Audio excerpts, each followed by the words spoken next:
има Вујко кој што играше ракомет ствари и на тие семејни собери, нели утакмицата беше на пример во сабота во 8 вечер. Немаше дел од денот кај што не ми е посветен физички и психички на тренинг. Знам дека требаше да бирам или додам на факултет, тоа ми беше од дома условот. Ќе одиш на факултет или ќе играш професионално. Као двете не може. Кога се создадоа услови, да кажеме, простор, време за све тоа, значи почнав со снимање.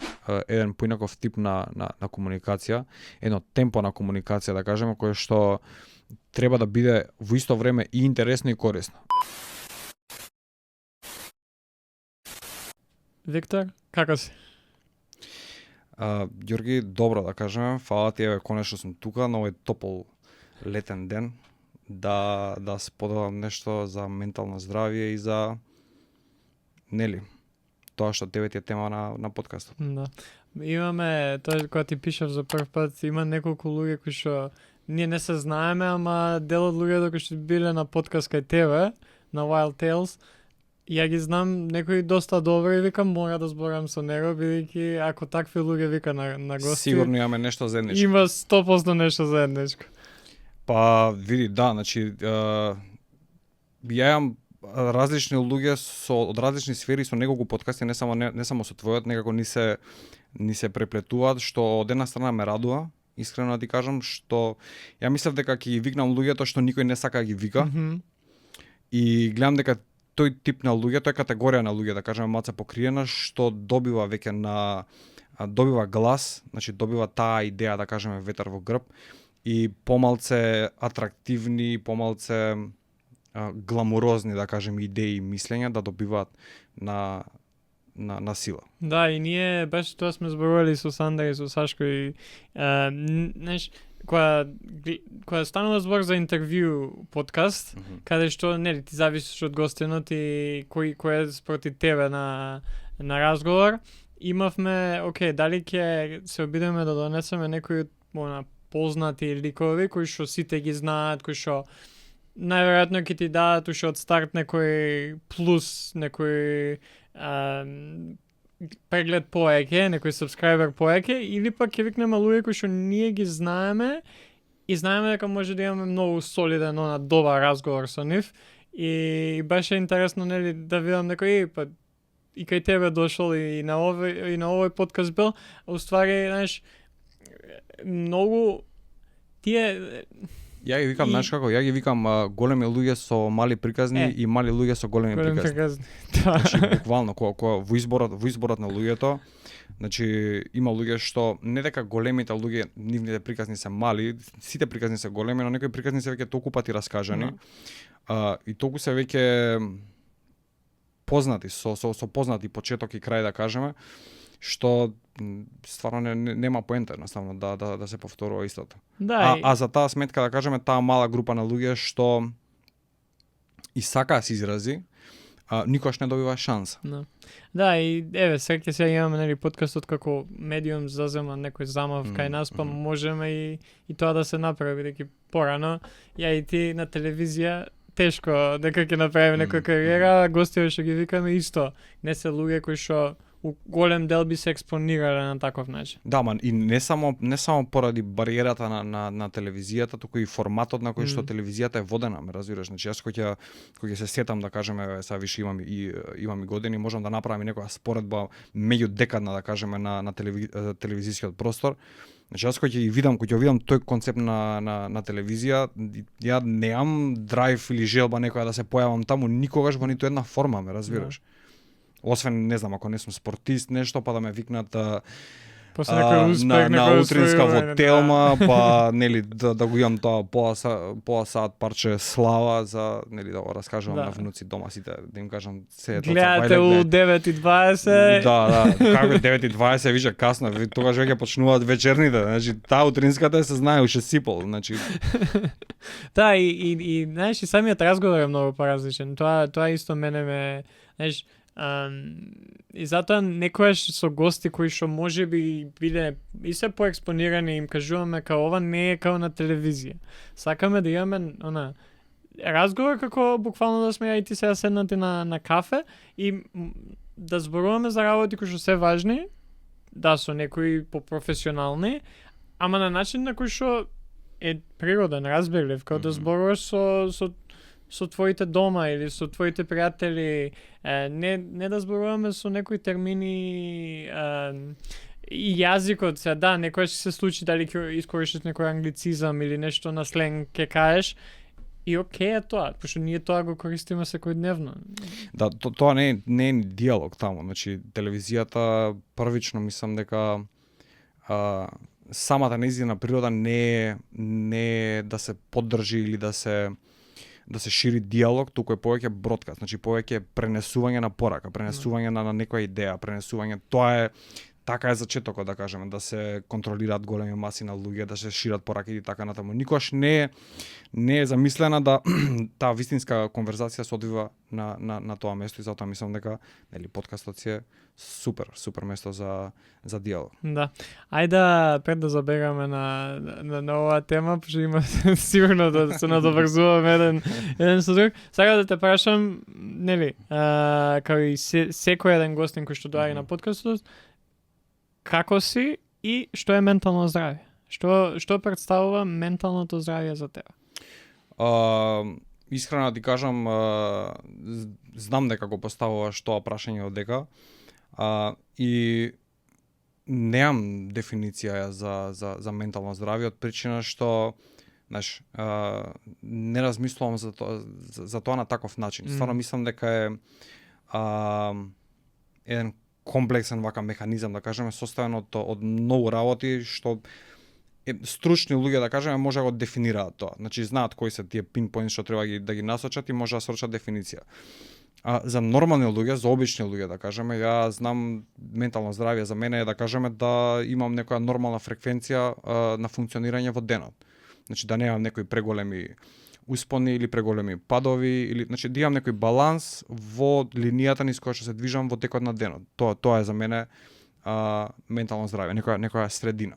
Да, и тоа е интересно, бидејќи еве некојаш која ќе поканам некој на одредена личност која што ја знам, дојде ќе збориме на подкаст и вика што имам ја да зборам за ментално здравје. И мислам дека и една од причините зашто и го поставувам ова прашање на сам почеток е да да размислиме за менталното здравје не како само дефиниција или поим од учебник, кај што ова е дефинирано, туку што за мене представува менталното здравје. Како мојот живот, како тоа се одразува или како ја тоа го гледам и како ја размислувам на сето тоа, бидејќи да, дефиниции, професионалци може да дадат точна и прецизна дефиниција и ја земаме како таква, пак е научно мислење. Ама мислам дека за секој на нас различно, нели, го гледаме и го живееме животот врз основ на ментално здравје, на физичко здравје. Да, значи тоа сигурно, значи целата таа литература околу ментално здравје, значи сигурно има некоја универзална вистина која што се однесува на сите нас. Но да, мислам дека си оправо, ние то даваме наш сегмент на таа дефиниција, ја прилагодуваме за нашата ситуација и нели се движиме пробуваме да се движиме, сакаме, верувам дека секој сака да се движи до оптимумот на тоа што значи ментално здравје и оптимално функционирање во денот. Да. И сега ти си некој кој што има неколку работи кај тебе. Првото што сакав да збориме, тоа што пред да почнеме да снимаме малце почнавме, е спортот. Бидејќи, не знам, секој втори или трет гостин некако се наоѓа да зборуваме со нив за спорт или за нивното искуство во спортот, ја гледам, тоа е најчесто поради тоа што има доста голема поврзаност спорт и ментално здравје. Кажи ми, ти си играл ракомет цел свој живот до пред неколку години. Допред 15. Добре, сега сакам да ти дам малце. Да, фала, ќе мора да те прекинам тука. Кажи ми, од каде доаѓа, значи, какво е твоето искуство со ракометот? Од мали нозе па до некаде тие години кај што се одлучуваш да престанеш со спорт? Значи, вака, ќе пробам многу кратко да ја кажам целата приказна и мислам дека на тој начин ќе може да доловиме суштината подобро. Значи, како мал се селев доста помеѓу градови и така натаму и во еден момент се најав во Битола со тој дел од семејството. И има вујко кој што играше ракомет ствари и на тие семејни собири, нели утакмицата беше на пример во сабота во 8 вечер. И на цела фамилија се собира, седнува пред телевизор да гледа ракомет. Тоест да го гледа него, не да гледа ракомет, значи го гледаат него. Да. И ние како деца, да кажеме, тогаш синови, внуци, братучеди и така натаму, исто седиме пред телевизор. Ја гледам утакмицата, не ја гледам утакмицата, не дека дете 6-7 години го интересира ракомет или 5 години појма нема, туку гледа што се случува. Значи има некој амбиент во просторијата, да кажеме, што го задржува вниманието на сите овие луѓе. Тоа се случува репетитивно, да кажеме, неколку пати во годината, во период на повеќе години, ме разбираш. Ти сваќаш дека има нешто, значи во тој момент што се случува на телевизорот, на таа слика, што овие луѓе, што моите луѓе, да кажеме, луѓето што јас ги сакам или мене ме сакаат, многу високо го валидираат, го ценат многу, ме разбираш. И тука се раѓа таа желба да видиме што е тоа, мислам така јас го анализирам тоа во мојата глава. Да ја видам што гледаат, што прават тие луѓе на телевизорот, значи за што спорт се работи, да пробам и јас, дали ќе можам и така натаму, и тука се раѓа таа желба ствари да пробам со ракомет, да влезам со ракомет и да видам што ќе се случи. Значи случајно целата мислам не бев ништо ни посебно талентиран, ни посебно како се вика со некои предиспозиции, значи буквално просечно дете што почнува да се бави со ракомет. Да. Као секој еден од повеќето од нас е тоа секој викам. Една од причините зашто ја го гледам спортот како ако не и најважна, една од најважните работи е дека сите го пробуваме на некој или друг, на еден или друг начин. Не мораме ние да бидеме екстра талентирани од сам старт, па и воопшто има спортисти кои што се врвни, кои што кога ги гледаме, значи ми текнува на Никола Јокич, да, он е висок и се тоа, ама ако го земеш Никола Јокич на 12, 13, 14 години и сега видиш до кај има стигнато. Имаш едно клипче од него, имаш гледано сигурно. Во село некој, не знам, тој му е чичко или на тетин, што му е, кога му вика на 10 години му вика, ти ќе бидеш најдобар кошаркар во светот, тој го гледа и му се смее, у село во некоја шума се таму, не ни игра кошарка 2 пати на телевизор има виден. Тоа. И за тоа мислам дека е многу важно и ти викаш, просечно дете. Сите, знаеш, имаме, ја може да се споредам, да, само што кај тебе дошло до тоа дека окей, јас може би немам толку талент, ама ќе се пробам и на крај стварно имаш успеано до некаде да направиш ракометот.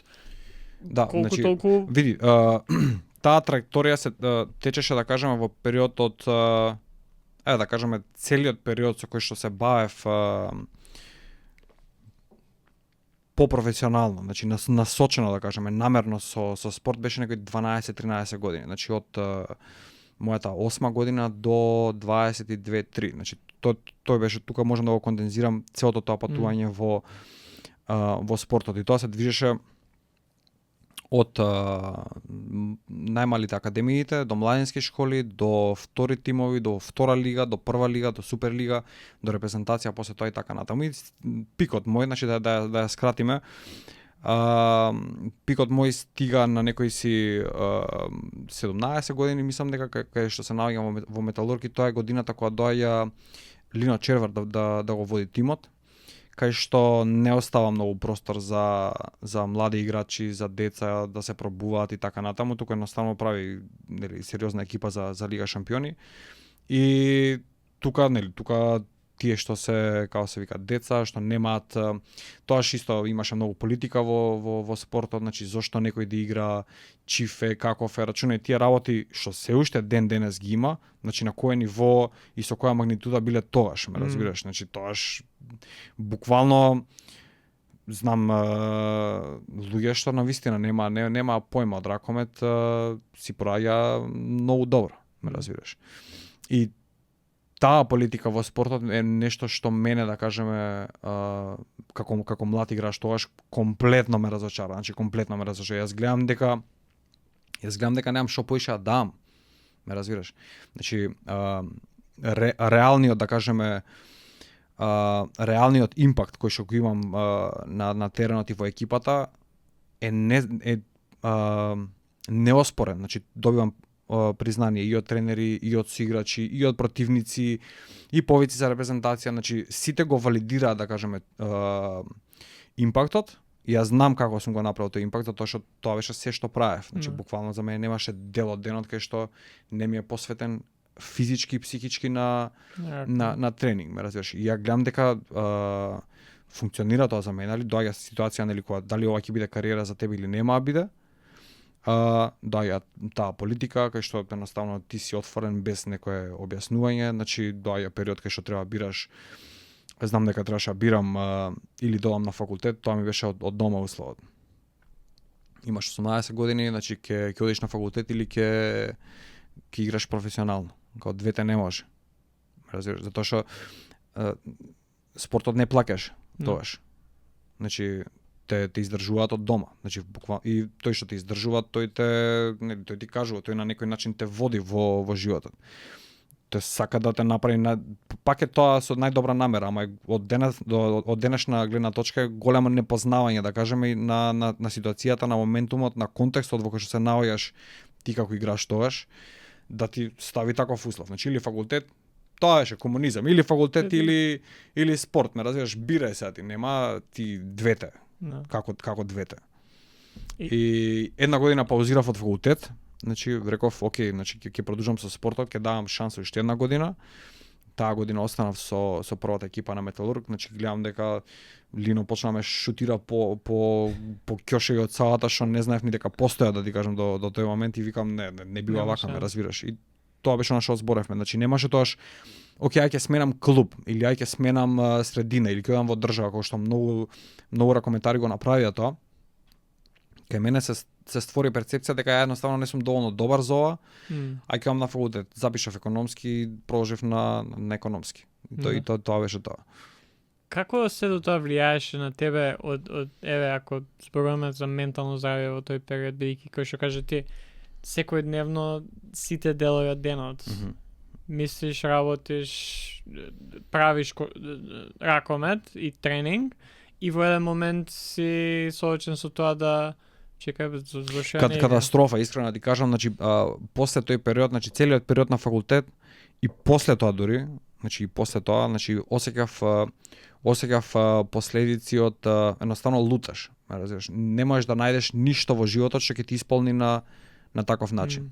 Значи буквално кога да правиш рестарт без да сакаш да направиш рестарт на некаков таков начин. Значи сакаш да продолжиш, ама не можеш. Толку било длабоко тоа посадено внатре, да кажеме, во мене, што таа енергија што ми помогнала, да кажеме, да го издржам целиот тој напор на тренинзи, на упорно, збориме за години. Значи тоа се години и години поминати низ сали. Што мене не ми било тешко уопште, ме разбираш.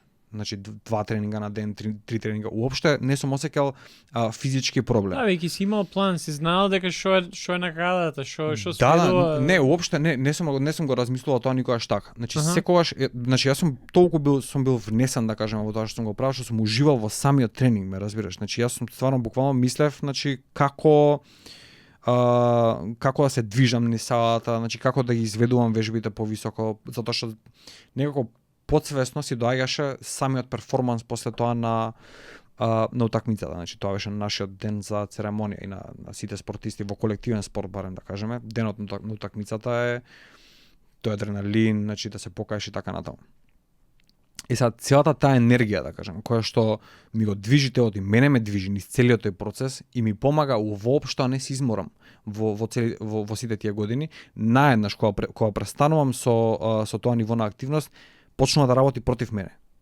Значи, пошто немам како да ја канализирам. Јас не можам од 3 тренинга на ден да се свртам во учебник од економија и статистика и да, како ти кажам, да спремаш испит. И да ја насочам таа енергија во решавање и создавање на формули, ме разбираш, за статистички грешки. Значи, не функционира така. И тоа беше конфликт што траеше, значи пак си ја завршив економскиот факултет, си ја сакам многу, значи иако не беше најпријатно искуство, да кажеме, со одреден дел од предметите. Интересно е што цел живот бегав од математика за на крај да се запишам на економски со 5 математики.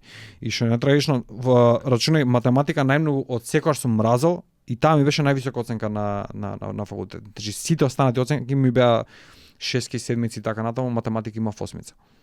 Да, тоа е интересна таа иронија кај што Да би што ти кажам, значи тоа е од динет, мислам тоа се гледа дека од динет, ме разбираш, значи колку после тоа анализата, значи колку повеќе го мрзам предметот, толку ме тера, ме разбираш, ме привлекува да едноставно да го трнам. Тоа што го викаш ти кај што сигурно и тоа што си го имал во себе, како резерва бидејќи сега немаш кај да оддаваш што немаш веќе ракомет, или не се внесуваш толку во нешто како што беше ракометот, ајде, ќе се внесеш од инат, мора да извадиш од себе да даеш за математика. Да, и од аспект кој ќе видиш таа ситуација, од аспект на ментално здравје, значи тоа е тотална катастрофа. Значи тоа е една вибрација, една енергија врз која не сакаш да се движиш и да функционираш. Значи се е подобро од тоа, мислам дека. Што дали имаше некој момент кај што hit rock bottom, кај што си као не можам, што ми се деша, зошто да живеам повеќе, немам ракоме веќе, нема, знаеш, животот се менува. Многу пати сум го допрел, значи вака сум удрил, не само што сум удрил, туку сум гребел под дното, мислам дека значи сум седел некој такво време, никогаш, мислам од секогаш сум имал таа љубов кон животот, за да не стигнам во ситуација да, нели, да си поставам прашањето што ќе ми е животот, ме разбираш. Значи од секогаш сум знаел дека човек може, тоа сум го знаел потсвесно, значи ниту сум имал литература за тоа, ниту сум разговарал со некој посебно за тоа, едноставно сум знаел потсвесно дека сме комплексни механизми и дека човек може да се манифестира и да се реализира на повеќе начини, дека спортот е можеби најсоодветен за мене или за одредена група на луѓе, но ако не го направат тоа, значи сигурно има друг начин на кој што ќе може да го изведе тоа и дека едноставно се што треба да го направам во тој момент е да го најдам вистинскиот начин, другиот, освен спорт. Да. Што ти помогна во тој некој процес на изнаоѓање на тој начин? Ќе викаш потсвесно сум знаел, ама е процес сепак. Што, кои работи може би тебе ти помогна? Па искрено, тоа беше еден ден. Знаеш како во текот на животот, значи за роден ден добиваш различни подароци и чат-пат по некоја книга ќе ти улета. И тоа беше еден момент, да кажеме, кај што едноставно решив да се соочам со сопственото незнаење, да кажеме. Не знам како стигнав. Значи најверојатно сите тие моменти те водат во една точка кај што викаш окей. Мене ми треба повеќе знаење, значи од други области. Мене ми треба повеќе знаење од тоа како човекот функционира. Значи јас се управувам со оваа машина, да кажеме, што ми е даена, ама јас не знам да ја користам вистински, затоа и најверојатно не идувам на толкав голем број на проблеми. Значи дај да видам што е човекот, значи што е мозок, што е тело, како функционираме и така натаму, да научам повеќе за тоа. Па ако научам да ја користам подобро машината, можеби ќе добиам некој поинаков резултат. И тоа беше еден процес, да кажеме, кој што почна на учење на истражување на психологија, на едноставно нека можеби и античка мудрост и така натаму. Литература која што почна да ме вади, да кажем, од таа кал во која што бев во тоа време. Имав еден фантастичен професор од целиот економски факултет, само ова го запамтив, ќе ти го дам на поклон. Значи благо беше човекот, заборев како се презива, Демир Хисар. И вика, значи, ако сакаш да читаш, ако сакаш да научиш, вака вика, ако сакаш да имаш способност да прочиташ книга, треба прво да научиш да седиш. Значи, пошто процесот на учење во тоа време, а и до ден денес мислам дека е така, мислам дека ниту едно видео не може да те научи тоа што може книга да научи. За да ја прочиташ книгата, за да ја сватиш, ти мора прво да научиш да седиш. Значи, нашето тело мрда цело време, знаеш. Ако не научите да седите, нема да можете ништо да научите ни од самата книга. И после неколку години ми доаѓа тоа, ми се враќа како знаење. И И викам стварно човече, значи ја земам книга после 15 минути, мозокот ми оди на сите страни, телото ми оди на сите страни, значи не можам да се стабилизирам тука. И дав голем фокус, да ти кажам право, да научам да седам. Значи земав и седев со саати, едноставно седам. Не правиш ништо друго. Ништо не правам, само седам. Неколку сати во денот седам. И ми стварно ми помогна многу да можам да едноставно кој ќе отворам книга или кој ќе се соочам со ново знаење, нели нашиот страв најголем од непознатото и од новите информации, да го примам тоа на еден малце порационален начин, да го канализирам и да го употребам на најбрз, нели во најбрз можен рок. Да, тоа е интересно, бидејќи едно од работите со кој што ја најчесто се соочувам е токму тој проблем од фокусирање. Ја имам поминато факултет со се цело образование, например, земи средно и факултет, ја книга една немам прочитана. Ама немам книга прочитана, седнато и сега ја ќе се спремам. И покрај тоа сум поминал одлично у средно и на факултет има преку 9 просек. Тоа ми беше дека секојаш забележував ноуци и го студирав тоа што го сакав и некои работи ги знаев и политички науки најчесто се светува на дебата и тоа мене ми помогна да поминам со тој просек. Убаво поминав, ама секојаш кога сум седнал да земам една книга да ја читам, нема какви 15 минути, 2 минути не можам без да или па доаѓам у тој фазон да сум као па ја ова го знам и го ставаш на страна и продолжуваш нешто сосема различно. За да дојам до сеа моментално, единствен начин на кој што ја можам да читам книга е аудиокнига. Значи практично да ја слушаш. Да ја слушам. И тоа само кога сум у движење. Што не можам сам дома и се пуштам и нема шанси. И не функционира. Значи, мислам не функционира. Пази, ако ти успеваш од аудиокнига, значи ти ќе извадиш информации, значи ти ќе ја слушнеш содржината и така натаму. Аудиокнига мене ми се случило да ја преслушам некоја што навистина ми се свиѓа и што е корисна. Ја слушам еднаш, окей, вау, супер, ме разбираш. Значи, ја слушам вториот пат после месец дена како никогаш претходно да ја слушам детали што ми се нови, ја слушам трет пат, пак слушам детали, сваќам дека јас фаќам сегменти од самата книга, ама никогаш нема да ја поврзам у целина како што ќе ја поврзам да го хард копи и седнам и да ја прочитам и да го давам времето и вниманието. Значи, една работа во едно време. Да. Кои работи, бидејќи е нешто кое што дефинитивно сакам јас сам на себе да си посветам повеќе време на она stillness. Не знам на македонски тој збор смиреност, ама знаеш, седнуваш и толку, не правиш ништо. Кои беа некои работи од кога си седал со саати, после тоа кои што ги примети и беа, знаеш, конкретни разлики? Што да, окей, ти може сега ќе да правиш со книгите, читање се супер, ама дали имаше некои конкретни работи кои што направија стварно промена кај тебе од мислиш надворот бенефити од таквите вежби, да, надворот читањето? Да. Значи буквално се пренесува на целиот живот после тоа. Значи буквално на се што правиш. Едноставно тоа не е ништо друго, едноставно е насочување на вниманието. Тоа е се што треба да постигне таа вежба. Треба да научи, пошто ние како луѓе, нашето внимание, нашиот мозок сака да бега. Значи нонстоп сака да бега. Ако не го издресираме, ако не го научиме да се фокусира на една работа во едно време, или едно време тоа беше мултитаскинг многу популарно и така натаму, што мислам дека упропасти мал милион луѓе. Многу луѓе животот го загубија во најразлични ситуации поради тоа што нели поголем мултитаскинг, поголема успешност и така натаму дојде до ментален хаос, комплетно им се создаде во главата, луѓе во сообраќајки губат животи и така натаму затоа што мислат дека може да прават повеќе работи. Едноставно не може све да имаме. Значи и не треба све да имаме во еден момент. Значи насочи го моментот кон тоа што го правиш во тој момент. Тоа е целта, тоа е успехот. Се уште јас не сум успел до крај тоа да го постигнам, но во деловите кај што го имам постигнато, апсолутно мислам дека тоа е начинот.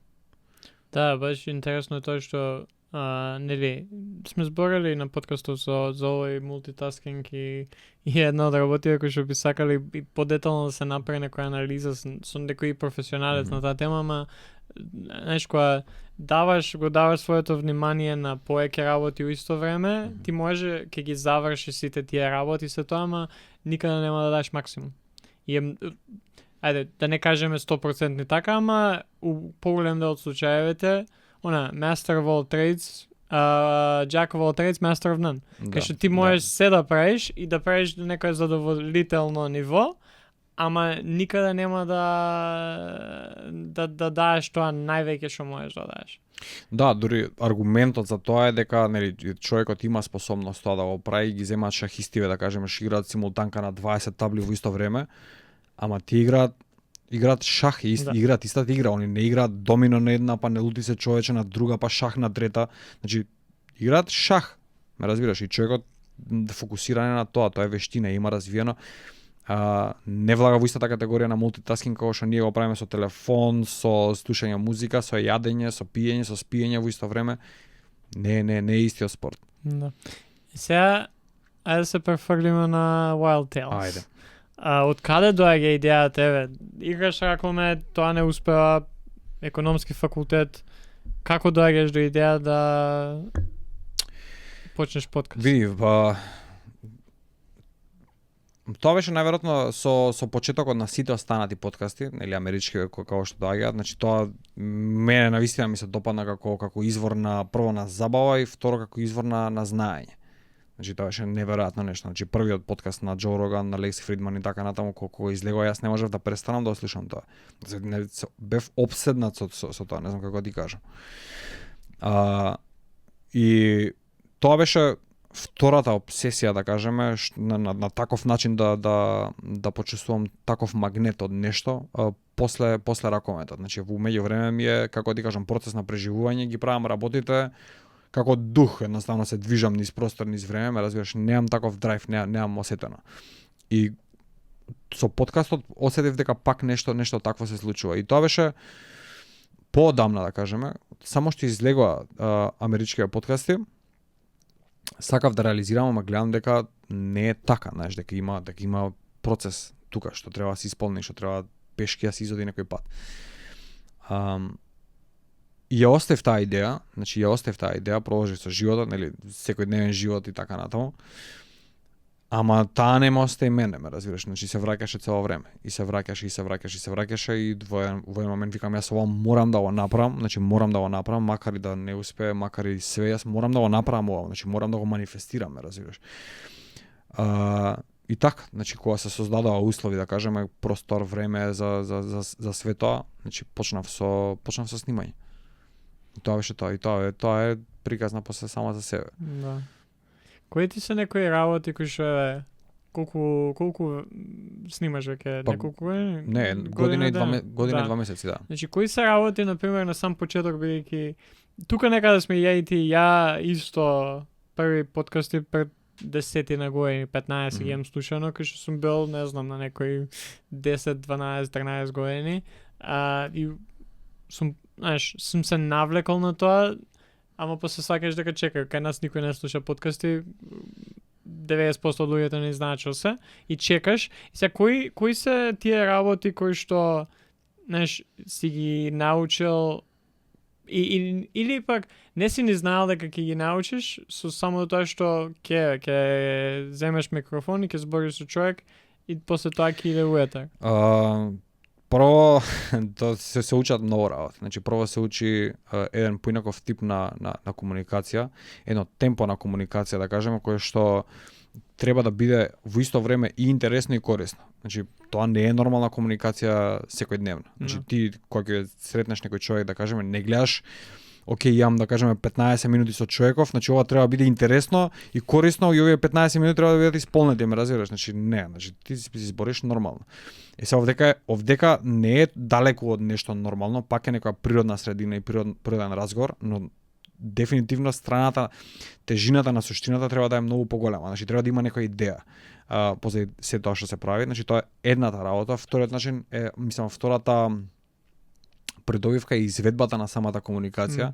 Значи мора нели мора да звучи добро. Значи има не знам са какви техники или системи, ама мораш да припазиш на начинот на кој што ги изговараш работите, значи да направиш паузи и така натаму. Значи самото изведување на комуникацијата се учи.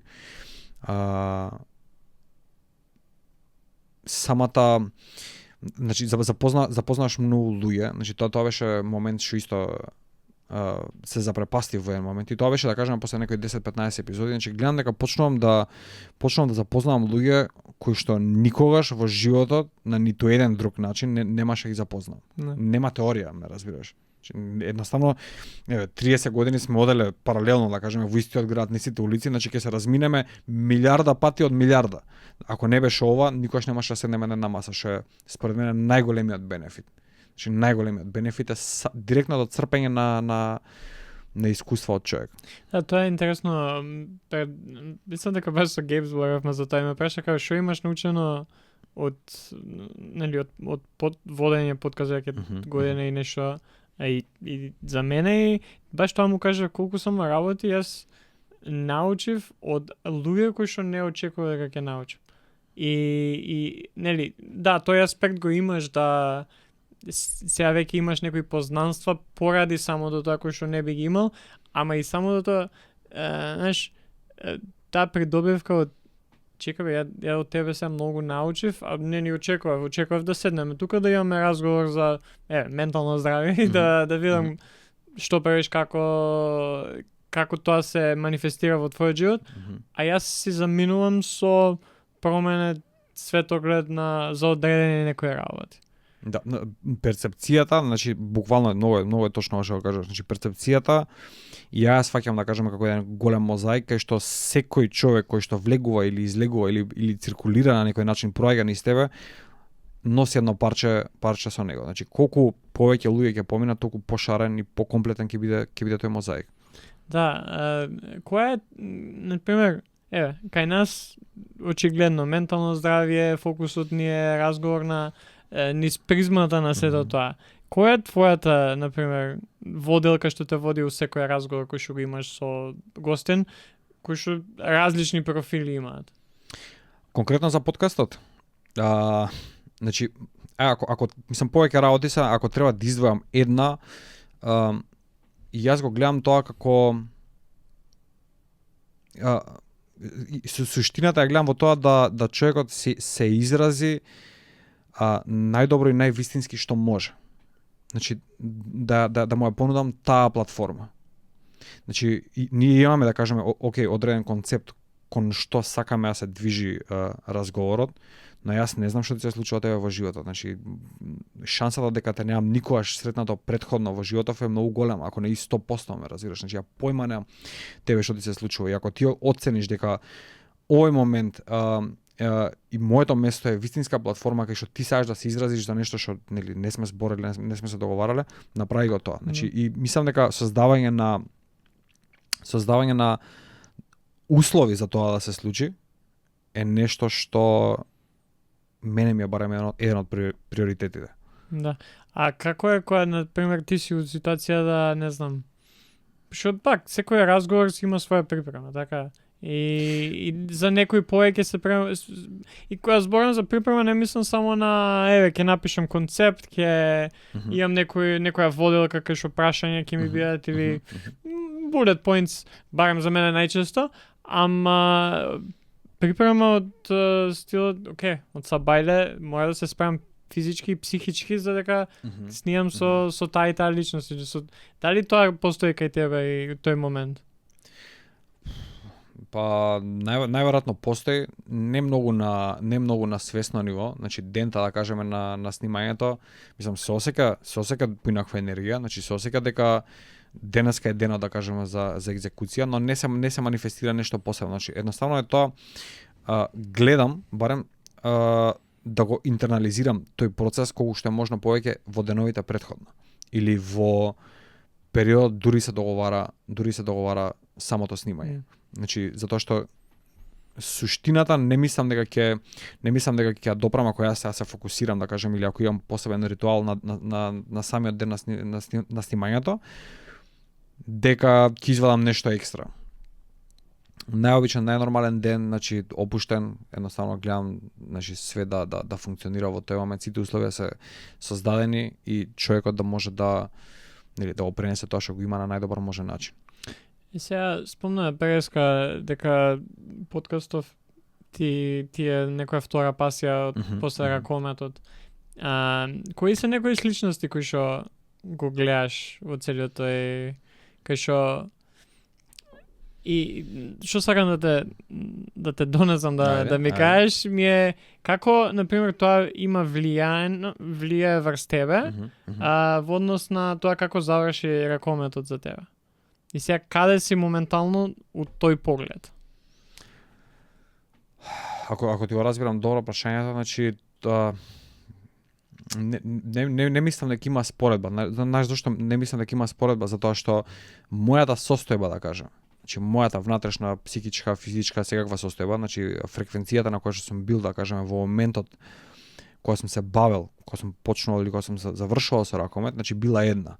Оваа состојба денеска е сосема некоја друга. Значи јас толку можам да кажам дека има еволуција, дека е тоа не знам вау, не знам што, не е, ама дека има еволуција, не дека е мојата еволуција толку голема колку што мојата почетна примитивна точка била стварно примитивна тогаш, ме разбираш? Значи тоа било буквално на самото дно. Значи ти си, како се вика, магаре, значи тоа беше спортист тогаш. Па и денес, ме разбираш. Значи нема ти некоја тука продуховеност или не знам каква ментална страна од тебе, не постои тоа. Значи ти си магаре, ти треба да влечеш, значи ти треба да влечеш најмногу што можеш без да се повредиш. Тоа ти е функцијата во животот, ме разбираш. Значи нема тука некои мисловни процеси паралелно кои што течат со тој процес. Ова е сосема нешто различно, значи ова е буквално ментално. Значи овдека самиот пристап, значи самото изведување, прифаќањето на успехот, прифаќањето на неуспехот, значи буквално различно искуство во различен дел од мојот живот во однос на тоа што било претходно. Да. Комплетно различно. Да, баш тоа е интересно што го кажа за спортот.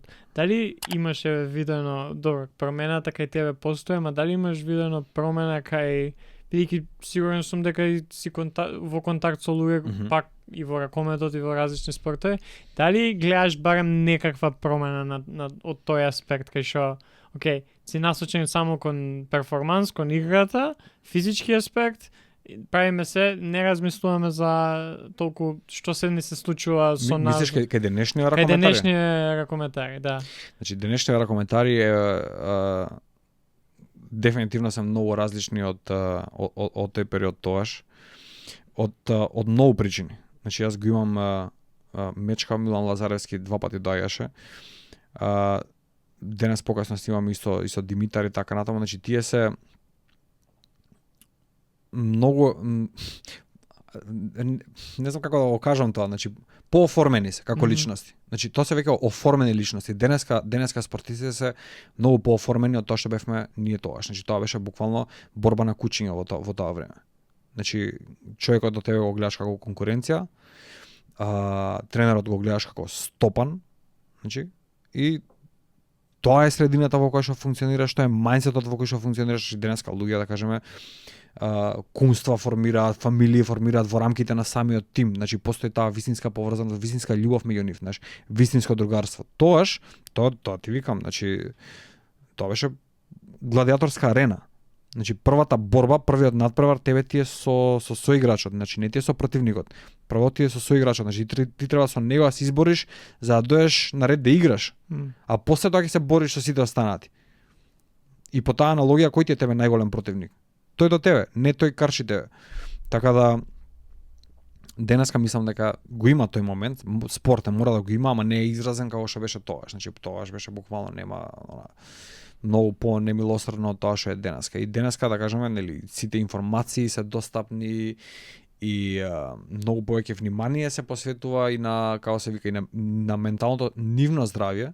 Еве, секој клуб или барем пооформените клубови имаат и психолози, работат со играчи и така натаму. Значи какви психолози, човече, што ми збориш? Значи тоа ти викам, тоа беше хаос. Да.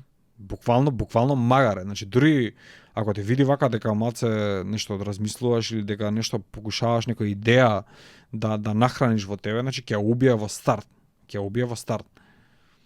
Денеска е комплетно различно и мислам дека за подобро. Да, не, дефинитивно, ја би се согласил за тоа дека е подобро. Дали, например, ако земеме, направиме некоја паралела сениорска и младенски, еден 15 годишно дете кој што игра ракомет, колку, например, тие некои примери, зборуваш, си ги имал неколку ракометари на подкасти, сега и се почесто гледаме дека спортисти излегуваат и зборуваат јавно за нивните дали некои предизвици, проблеми. Колку, например, и тоа помага за едно, не знам, дете кој што само што започна со ракомет и доаѓа до ситуација да бира дали ќе идам на факултет или ќе идам на ракомет или спорт. Види, секој дете што е прво што е соочено со тој избор, мислам дека е веќе во тешка ситуација и мислам дека ниту еден совет нема му помогне на него. Едноставно мислам дека да ставиш дете во таа ситуација е многу погрешно денес. Затоа што ако треба нешто да жртвуваш, да кажеме, во таа фаза од животот, и ако изборот ти е спорт или образование, мислам дека погрешен избор правиш. Значи не мислам дека тие работи се подбиваат една со друга. Дека барем тие две работи можеш паралелно да ги тераш. Значи можеш да жртвуваш одмор, другари, не знам што, телефон, гейминг и така натаму, значи све можеш да жртвуваш, не можеш да жртвуваш тие две работи кои што се столбови, да кажеме, кои што те градат како човек. Пошто ако се посветиш на образование, шансата да го запоставиш физикусот, значи снагата која што ти ги носи коските буквално низ светов, е голем проблем. И обратно, значи ако даеш фокус на физичкото, ако се претвориш во магаре, а забореш да прочиташ две реченици од време на време, значи ќе станеш комплетно неписмен и луѓе ќе си играат со тебе. Значи тоа е многу лош избор во старт да го имаш. Така да ја едноставно би го преместил изборот во некоја друга на некоја друга средина, а тие две работи би ги споел и би ги одбрал двете. Да. И да. Не, интересно е, бидејќи баш го спомна ти и без сакав за тоа да те прашам ли самиот рече дека си бил соочен со тоа и денеска да, мислам дека со развојот на спорт не само кај нас и на секаде има повеќе, може да кажеме, може од ова да се заработува, ама пак е на она ниво кај што ако, и тоа што имам приметено поготово кај млади деца кои што знаеш даваат се од себе, ти мора да жртвуваш скоро па се за да успееш и затоа на пример некојаш е интересно, не знам, по интернет имаше гледај ги овие професионалци колку заработуваат, а доктори или колку заработуваат, ама тоа што не се гледа е колку само жртви се прават да се стигне до таму, да ти да стигнеш да не само сега да не збориме за, не знам, Роналдо, Меси, Леброн Джеймс, Никола Јокич, туку и за да биеш репрезентативец на држава како што е Македонија, каде што не е, да, успех е голем, ама успоредбено со некој светски крем спортски е ништо. Види, тука се постава прашањето што е успех и кој со кој треба да се споредува, да кажеме, и која е фер споредба и дали може воопшто таква споредба се направи. Јас не би ја правил таа споредба. Значи јас врво да кажеме во нашето општество би го ставил како успех. Значи за луѓето што живеат во нашето општество. Значи Роналдо ако дојде, ако биде прв во Македонија, за него ќе биде катастрофа. Значи ама ако Трајче дојде од не знам од каде, во држава и постигне успех, за него ќе биде успех и тоа е реален успех. Значи тоа е реален успех затоа што почетната негова точка, да кажеме, била толку ниско, значи Филип Пасторот е многу добар на таа тема, кај што може да ја направи таа споредба помеѓу бедата во државите, дека секоја држава си има свој ниво на беда, ме разбираш, и тоа не може да споредуваш. Значи тоа е буквално Мислам дека уникатно за секоја средина и ако не можеме тоа да го споредуваме, дај да не го споредуваме ни успехот. Значи и дај да го поздравиме успехот, ме разбираш. Затоа што ние сакаме да кажеме држава 2 милиони да се надпреваруваме и да победуваме 100 милиони народ на друга страна и кога нема да успееме да го направиме тоа ќе биде голем неуспех. Значи не. Мора пообјективни да бидеме во однос на тоа што е успех, да го поздравиме од детево, на пример, што беше на Олимписки игри, мислам дека мислам, ама тоа е кај нас. Значи, окей, тоа не знам дали ќе се смени во брзо време и се надевам дека луѓето што достигнуваат таков успех, тоа е успех голем, нема да ги држи тоа. Нема да ги повлекува многу надоле, ќе имаат некое поголемо разбирање зошто е тоа така, да кажеме, зошто човек што не се бавел никогаш со пливање, со ракомет или што и да ќе биде твојот најгласен критичар, зошто ако успееш да сватиш тоа, мислам дека поубаво ќе поминеш во ово општество наше овдека. А во однос на парите и материјалниот успех, тоа е еден сериозен проблем, барем можам да ти кажам со сигурност во тој некој ракометен свет, дека многу луѓе ќе стигнат до одредена точка, скршнуваат или се губат од патот едноставно поради тоа што не е кај нас многу платен спорт. Значи ако си професионален, да кажеме, ракометар, ќе имаш пристоен живот, ама тоа ќе ти биде. Не. Значи нема ти да имаш не знам каква заработка. И тука многу од спортистите одлучуваат своето време да го трошат на коцка, на кладилници, на како да кажам, некои алтернативни начини на заработка, ама најчесто е тоа поврзано со коцкање и ми упропастува и финансиската и играчката кариера после тоа. Тој материјален успех. Да, бидејќи тоа е интересно бидејќи знаеш ќе се навикнеш да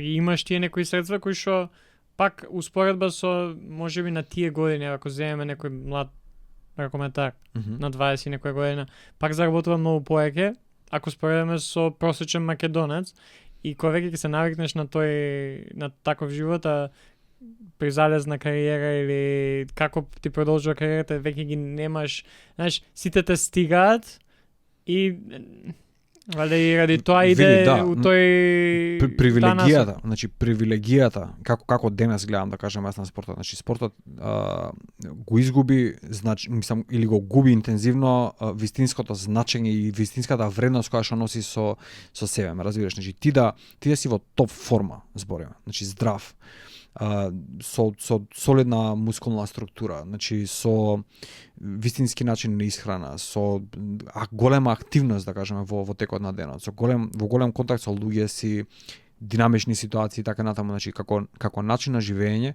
ако луѓето не сватат дека таа привилегија е веќе успех, дека ако нивото на материјален бенефит над тоа што ќе го примиш,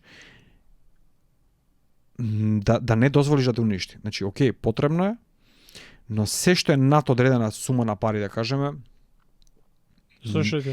ти придонесува само, да кажеме, на некое твое упропастено его, да кажеме, или не оформено како што треба его, кое што ќе те уништи на крајот.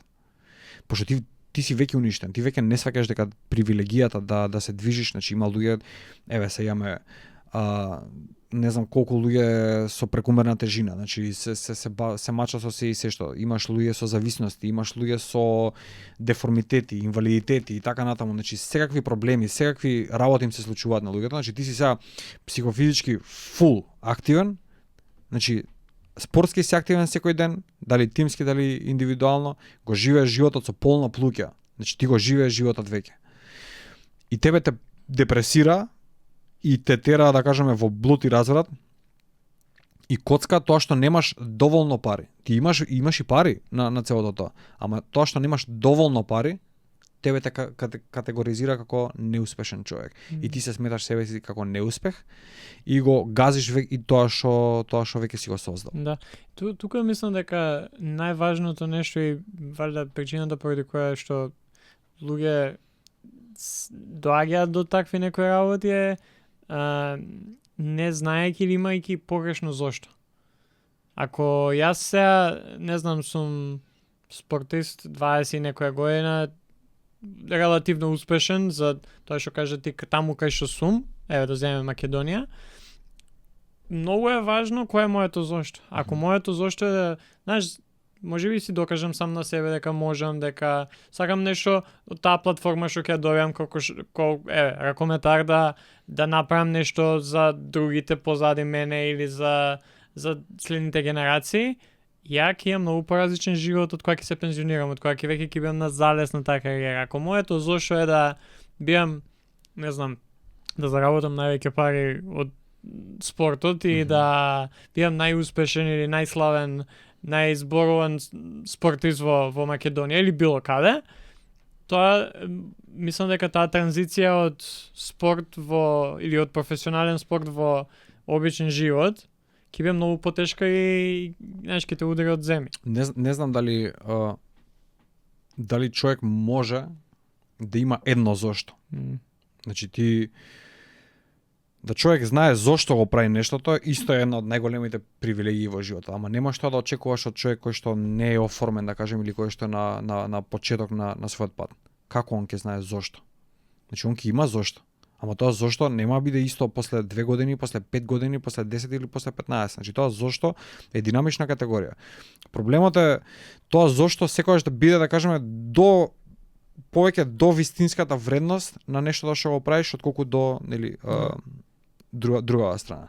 Значи, еве моја приказна ќе ти ја земам. Значи, зошто ракомет, да кажеме, зошто сум видел на телевизија, цела фамилија, да кажеме, ми се собрала да гледа телевизија, да гледа ракомет, ме разбираш? Зошто? Јас сум посакал да вакво, за да јас бидам на тој телевизор, јас појма немам ни што е ракомет, ни како се игра, значи моето зошто, иницијалната каписла била да бидам на телевизорот и сите ме гледаат. Тоа било моето зошто. Па после тоа кога сум почнал, моето зошто било да влезам од кадети во младенци, значи да идам категорија повеќе, па после зошто за да играм за прва екипа, па после зошто за да играм за репрезентација, па зошто за да играм Лига шампиони, па зошто за слава, па за како се и тоа зошто цело време се надградува со некој друго зошто. Ама да не е, на пример, ако е твоето зошто од самиот старт, да кажеме, да бидам славен и да имам пари, тоа е, мислам дека тоа зошто е единственото погрешно зошто. И само, знаеш, да, ситуацијата е таква да секогаш ќе имаш нешто повеќе. Мислам дека ја повеќе гледам тие работи, окей, почнам да играм, следен предизвик ми е кадети, следен предизвик ми е ова, па прв тим, па Лига на шампиони. Повеќе гледам како предизвици, кај што, знаеш, се обидуваш да напредуваш. Ама оно што ме држи, зашто јас сакам да играм ракомет? Бидејќи ме прави среќен, бидејќи ми прави убаво да се чувствувам, бидејќи сум со другари, бидејќи, знаеш, сум исполнет, знаеш, ја имам таа пасија и кога успевам, убаво ми е. Ако не успевам, го гледам како, уште еден нов предизвик. И од тука го гледам, знаеш, ако тоа ме води, без разлика како ќе наречеме, дали ќе биде зошто или како чувство ми дава, сметам дека многу е полесно да се најде тој некој правилен пат кај што ќе дојдеш до ситуација да чекај, да место сега да бркам пари да идам да правам трансфер у оваа држава ради тоа што не, јас сакам, не знам, имаше, не ми текнува сега кој беше, мислам дека Дејан Миловиќ или некој така кошаркар кај што помеѓу кога избирал, знаеш, убаво ми е, у Валенсија ќе играм. Не сакам да идам сега у Турција по знаеш, оние големи договори, туку убав град, жена му ми се свиѓа, мене ми се свиѓа како ме третира, да, не е некој крем на Евролига ама убаво ми прави да се чувствувам и таму тераш не знам колку години. Да, но еве тој пример ќе го земеме. Значи тој човек ќе го дае одговорот за јавност и тој ќе биде ваков. И тој ќе звучи вака.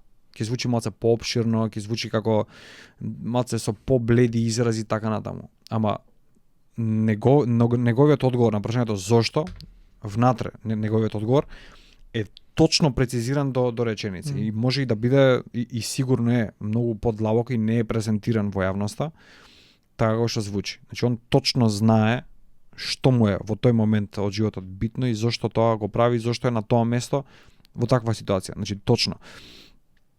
И мислам дека точната формулација, кристално јасна дефиниција на тоа зошто го правиш нештото, е пресудна за успехот и за начинот на кој што ти ќе се осеќаш дори го правиш нештото што и да е.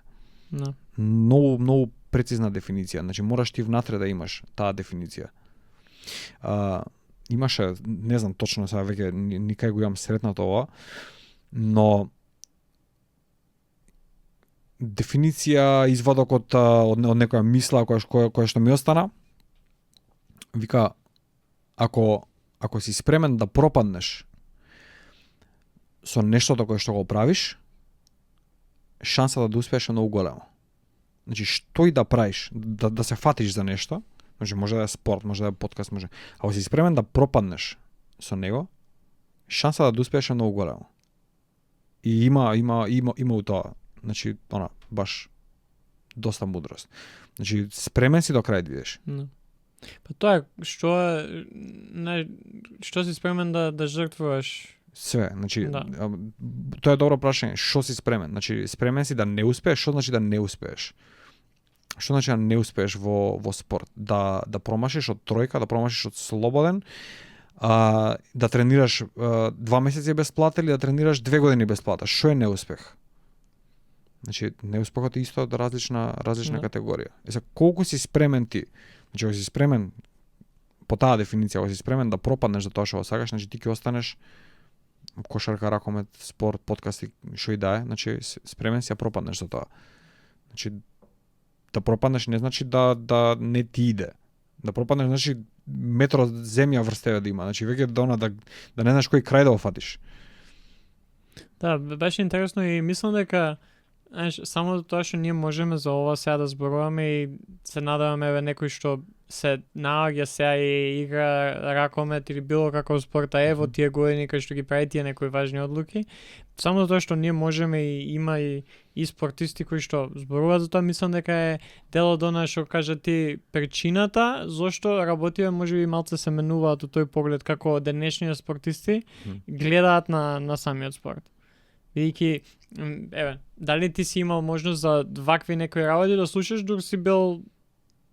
Ба не само јас, туку никој од тоа време. Значи, мислам дека да, веќе сум во таа категорија на луѓе пред интернетот. Значи, едноставно немаш интернет кога растевме, разбираш, и кога тоаш Facebook излезе 2005-6 година, да кажеме, значи така функциониравме, ние така растевме, рачунај немаш кај се промовираш, значи тоаш беше промоцијата беше исто нов момент во спортот, значи Facebook е основана 2006 мислам дека или 2005 ако не се лажам. Ние сме тогаш во полнек тинеџери, ме разбираш, 14, 15, 16 години веќе.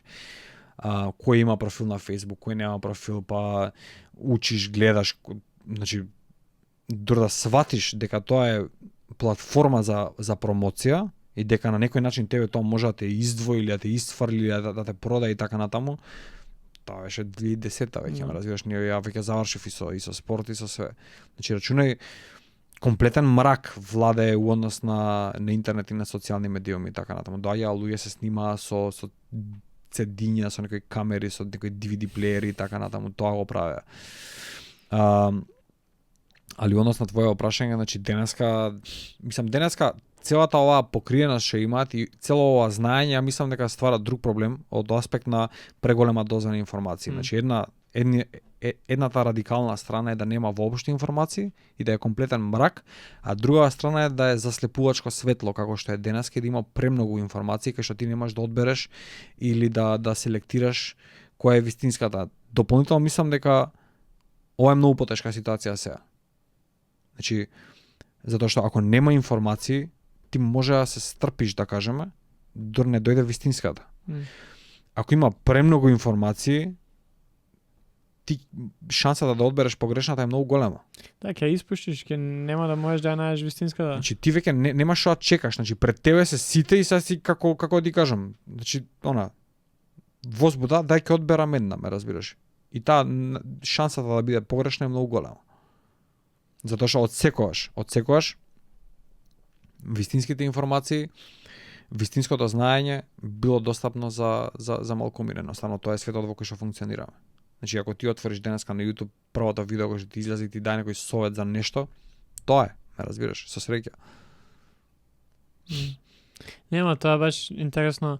И валјда може и таа споредба да се направи со социјални медиуми, конкретно ако земеме, кога почнуваат со една функција, знаеш, да разговараш со други, да се допишуваш, да видиш некоја информација, за да завршуваат со сосема различна и имаме мал милион сега на различни работи кои што може да ги правиме на нив, ама, знаеш, тоа го кажи ти преска, кај што ти си машина, као човек не знаеш како да ја користиш. Исто и социјални медиуми и технологијата е таква машина да ретко кој од нас знае како да ја користи. И мислам дека тие што имаат научено како да ја користат, тие ќе бидат на врвот. Бидејќи пак, да, знаеш, ми текнува на некој пример кој што беше даден пред некој година, кој што прочитав, кај што, не знам, ја и ти сега идеме у супермаркет, кај што имаме, сакаме да купиме вода. И имаме 45-50 различни видови на вода. И имаш и влегаш у маркет кај што има 2 вида на вода. Ја и ти многу поголема е шансата да земеме од тој што кај што има 2, отколку да има многу.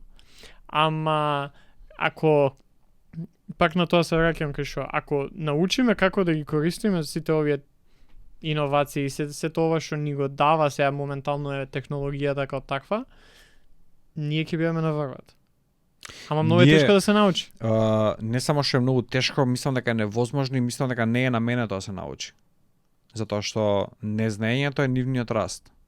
Значи она што денеска се вика технофеодализам, да кажеме, и големи платформи како, не знам, како Amazon, како овие што се e-commerce платформи кои што ствараат, да кажеме, нивни пазари веќе тоа не е ни капитализам, не е ни ништо, ме разбираш. Значи тоа се луѓе кои што едноставно Джеф Безос го поседува целиот пазар, ме разбираш. Значи човекот формира и понуда и побарувачка по негова волја. Значи ако се движиме кон социјални медиуми, они не сакаат да знаат што ти прават на тебе, затоа што шансата да ти да го фрлиш телефонот е многу голема.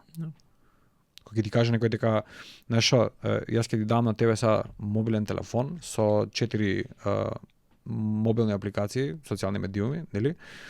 И ќе пробам и ќе ангажирам 200 научници да ти го земам вниманието во секоја секунда од денот. Ќе одопреш еднашка телефонот, нема го одопреш. Значи тоа знаење никогаш не е на мене тоа се знае. Значи ако ти знаеш колку е ова опасно, ти шансата ќе земеш пејџер, ќе користиш, ќе си пишуваш пораки преку пејџер, ќе испраќаш и тоа е, ме разбираш, ќе се ограничиш самиот. Имаше интервју со собственикот на Telegram, мислам дека имаше се некој скандал со него, го апсија во Франција, мислам дека. И му викаат, добро, кога те уапсија, као ти го конфискува телефонот, вика, не, вика, пошто не користам телефон. Газата на Telegram, како ти кажа, не користи мобилен телефон. Ме разбираш? И мислам дека никој од тие не користат мобилни телефони. Пошто едноставно нема начин, ти нема начин како да го исконтролираш тоа. Значи, они имаат, никогаш ти немаш да се надпреваруваш со нивото на наука кој што го стои позади таа мобилна апликација и нивното насочено внимание да те упропастуваат или да ти го земат вниманието, ти немаш шанси. Немаш шанси да се надпреваруваш со тоа. Не знам какво знаење да имаш. Добро, мислам дека има моменти кај што ако земеме да земеме конкретен, ти си 18 години, коментар сака да успее. Мислам дека ако научиш како да без социјални медиуми, ама да ако ти треба нешто, не знам, се соочуваш со проблем кај што тренерот не гледаш што правиш, не сака да гледаш што правиш и ти се прашаш, чекаш зошо е така, па дали е нешто до мене, дали... Мислам дека сега имаш многу повеќе места кај што ти можеш да се обратиш или да видиш или да најдеш информации кои што би ти помогнале да не одиш на тој пат да му веруваш, да веруваш ова на себе, што е па чекај до мене.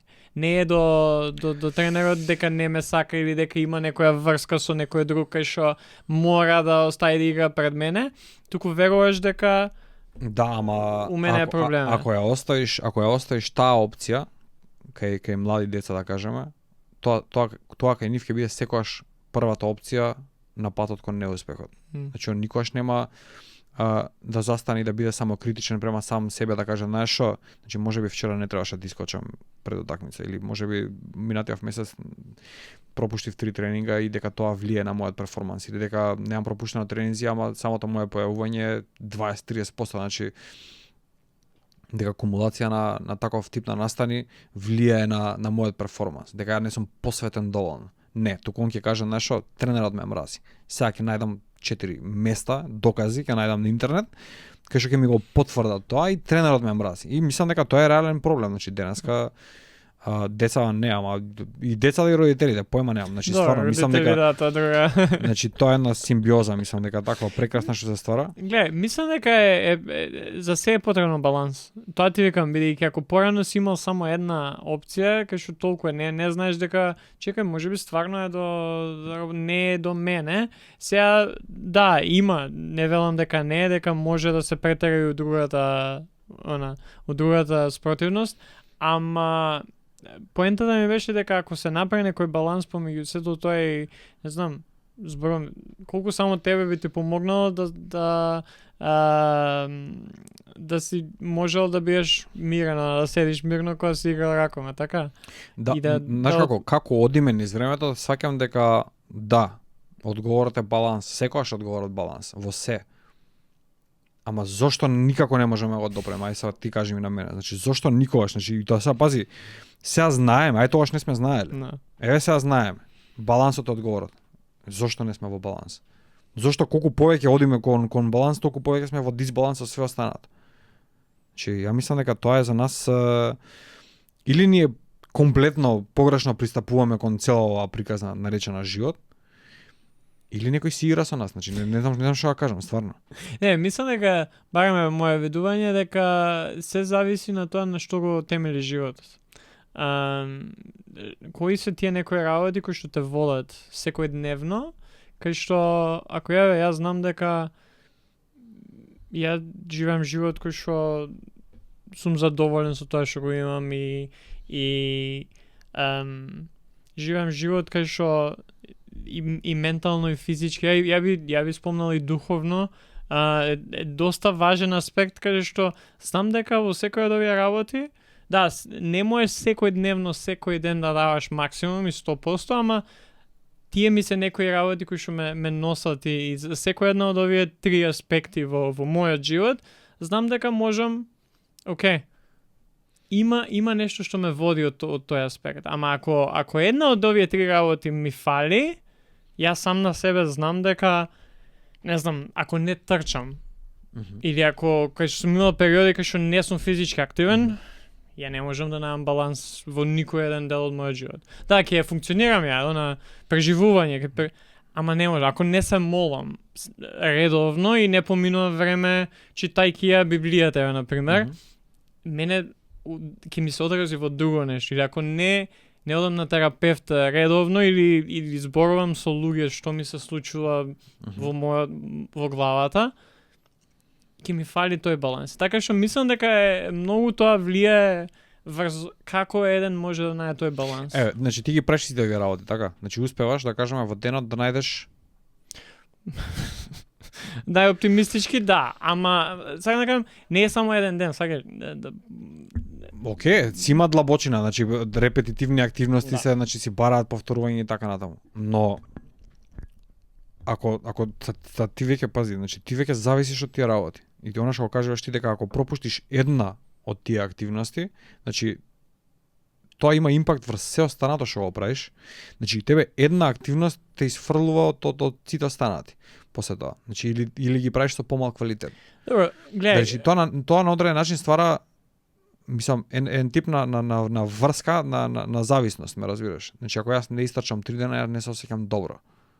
Ако не се молам една недела, јас го заборев Бога, ме разбираш. Значи, ама тоа е така. Да. Според мене тоа не е здрав однос и не е добар начин. Значи, знаеш како, да се движиш кроз животов и да сакаш да кажеме она како чекбоксес да ги исполнуваш сите правилни работи, е мислам дека најнеправилната работа.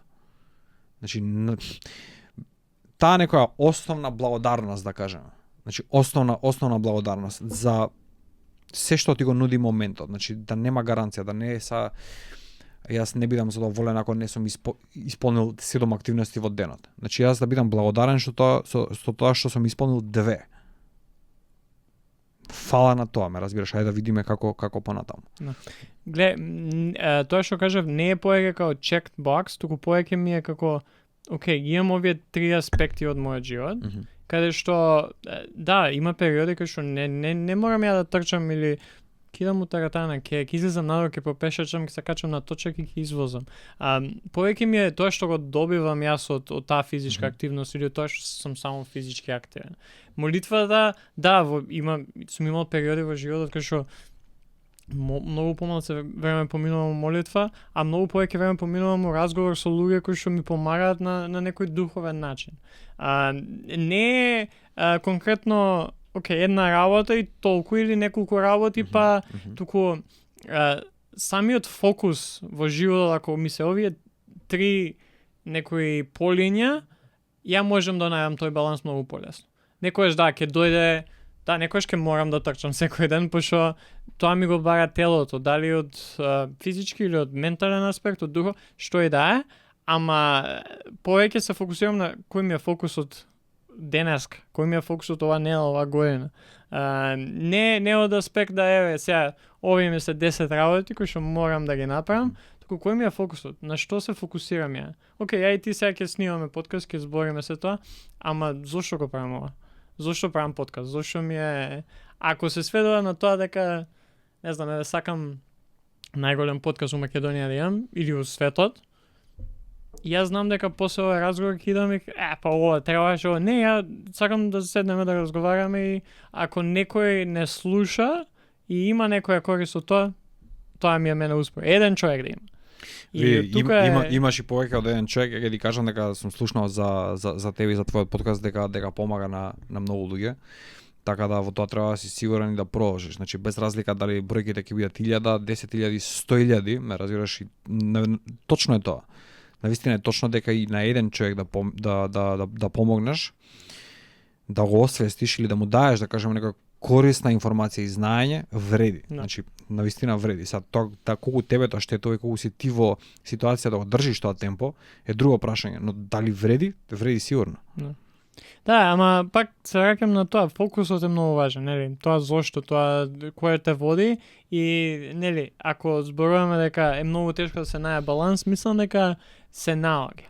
Мислам дека може да се најде, ама на што се фокусираме? Дали ќе се фокусираме на седење мирно и што е околу мене? Или ќе прифатиме да живееме во еден брз и свет кај што се едно нешто ни одвлекува внимание.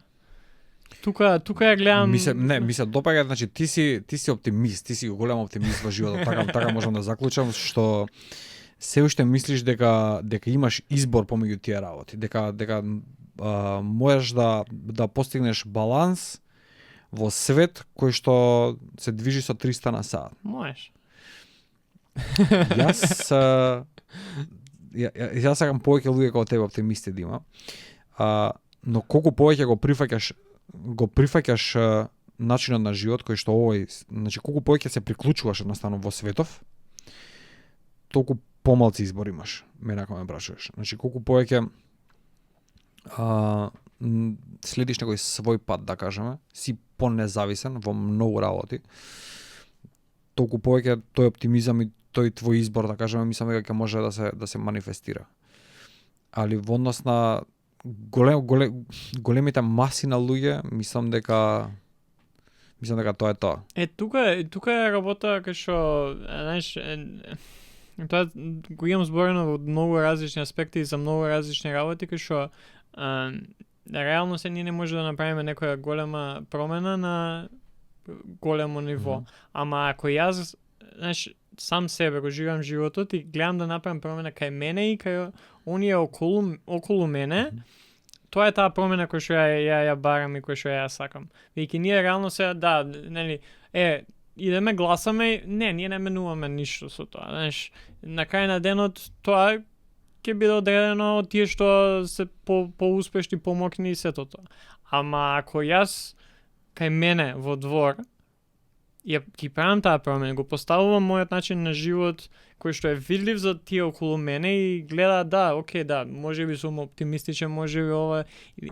Ама ако ги правам работи кај што чекај бе, зошто го прави се ова? Зошто е ова така? Јас знам дека ќе донесе до некоја промена кај и пак ние не можеме многу да смениме. Тоа се види, точно тоа. Ја мислам дека е грешка. Значи вредноста на малите постапки, на малите чекори. Значи тоа е она што ние го подценуваме уствари цело време. Значи ние сметаме дека ако правиме нешто што нема влијание на 1 милион луѓе, дека не вреди тоа што го правиме. Тоа е нашата скала за импакт. Го нема тој мини импакт.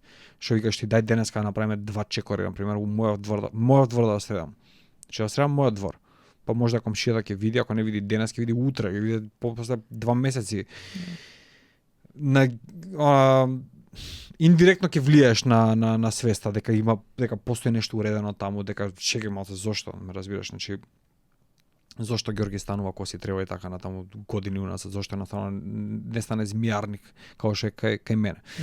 И сега ние малите чекори не сакаме да ги направиме затоа што немаме валидација инстант, нема која не пофали, нема која ни каже браво на крајот на денот затоа што не го правиме тоа ради себе, го правиме ради некој друг. Се што правиш, колку правиш нешто некој ти каже браво, тоа е тоа, значи не го правиш за себе, го правиш за нешто друго.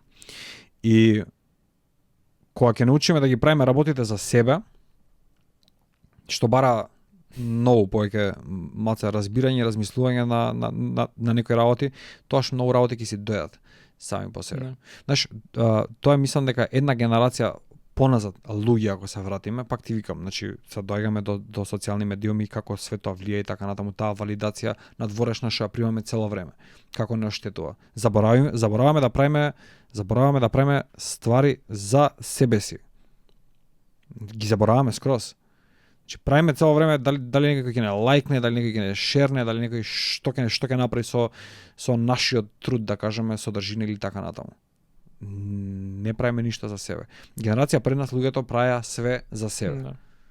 И ние го земавме тој пример, да кажеме, од тие луѓе и ти гледаш он не знае мобилен телефон што е. Значи он станува, он средува, он прави, он ужива во животот. Значи и сега ако ме прашаш што е успех, тоа е успех.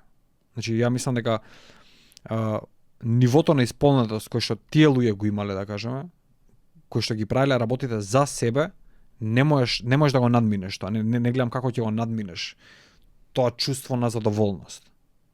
Не знам колку шерови да имаш. Нема, тоа е. Затоа е, например, ја најчесто кој излегувам од подкаст кога снимаме, најубаво сум се чувствувал кога знам дека и мене убав ми бил разговор. Да, некојаш имало, знаеш, оние, ова е супер и на крај нема да биде, ама тоа не ме става у ситуација да бидам као, баш супер, си поминаме сега вака искочи. Не ми е гајле. Знам дека ја и ти сега сме си поминали убаво, веќе сат и 20 минути снимаме и знаеш, кој ќе си идам, тоа така се чувствам. Без разлика какви прегледи, колку шерови ќе има оваа епизода. И тука е она, да најдеш да дојдеш до степен да бидеш задоволен со тоа што имаш и со тоа што правиш и што и да ти се случи да го земеш како окей. Затоа и тука ќе превршиме, пошто многу се заборавивме, бейсболот ми е омилен спорт. Бидејќи, например, во бейсболот најдобрите играчи погодуваат, погоди колку посто од 10 удари колку удираат. 3 пати. И се замисли ти 3 од 10 да идеш, а ти заработуваш милиони, по 30-40 милиони на година. Ама убавото за мене, јас што земам од тоа дека они секогаш имаат нова шанса, така?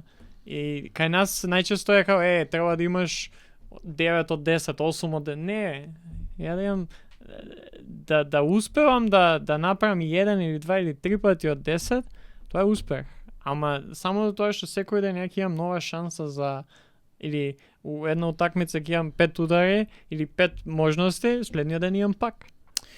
Види, затоа мислам дека затоа па јас не го сакам бейсболот, затоа што мислам дека не кореспондира со многу со реалноста, затоа што во животот ќе добиеш една шанса, максимум 2 и нема после тоа уште една. Тоа е. Значи луѓето што добиваат втора шанса, значи збориме вистинска втора шанса се 0,0001% од популацијата. Тоа е моје мислење. Да. Ќе треба пак да збориме, има многу што. Една крај ќе ти дадев тебе прилика да ме прашаш, пошто нели ти си да те ставам сега од другата страна, ако имаш нешто што би сакал да ме прашаш, сега ти е прилика. On spot. Што би те натерало тебе да прекинеш, да кажеме, со подкастов? Една работа ако можеш да ми издвоиш. Мислам дека единствено нешто што би ме натерало да прекинам е моето ментално здравје. Наискрено, ако се ставам у ситуација да бидам на нула, да немам повеќе што да давам, и ја верувам у тоа дека ако јас немам што да дадам, или ако ја го немам тоа у мене, како можем ја на некој нешто да му дадам. Така што ја кога ќе престанам да се грижам за себе и за моето ментално здравје, физичко, духовно здравје, тоа ќе биде момент кај што ќе кажам, окей, толку, готово, стоп, јас имам толку, завршувам. Добро, Георги, значи се надевам дека ќе успееш да го одржиш твоето ментално здравје, дека ќе помогнеш во менталното здравје на сите останати. Тоа ми се свиѓа многу одговорот, значи тоа е буквално така. Твоето ментално здравје е битно кога правиш нека ваква работа. И се надам дека имаш многу гости кои што ќе стимулираш на ваков начин, например, што мене успеа ме натераш да зборувам за ментално здравје и за така преживеав, ја не знам искрено да ти кажам што све пројдовме во ова време, нека го преживеав, се снајдов во целиот овој муавет. Мислам дека со сите останати ќе имаш многу поголем успех. Па не, мислам дека баш убаво и јас си поминав, доста снимаме, пак може и уште еднаш и уште повеќе пати да се договориме да снимаме, уживам у разговор на ваков начин кај што ќе поминеме доста работи, ама пак се задржувам на некои клучни моменти кои што се повторуваат во текот на самиот разговор. На крај, освен што ме праша мене, кој е твоето прашање за оние што не слушаат сега? Кој е моето прашање за оние што не слушаат? Па јас би прашал зошто не слушаат. Тоа е моето прашање. Зошто се на овој канал, зошто баш ова го слушаат, зашто баш во ова време го слушаат.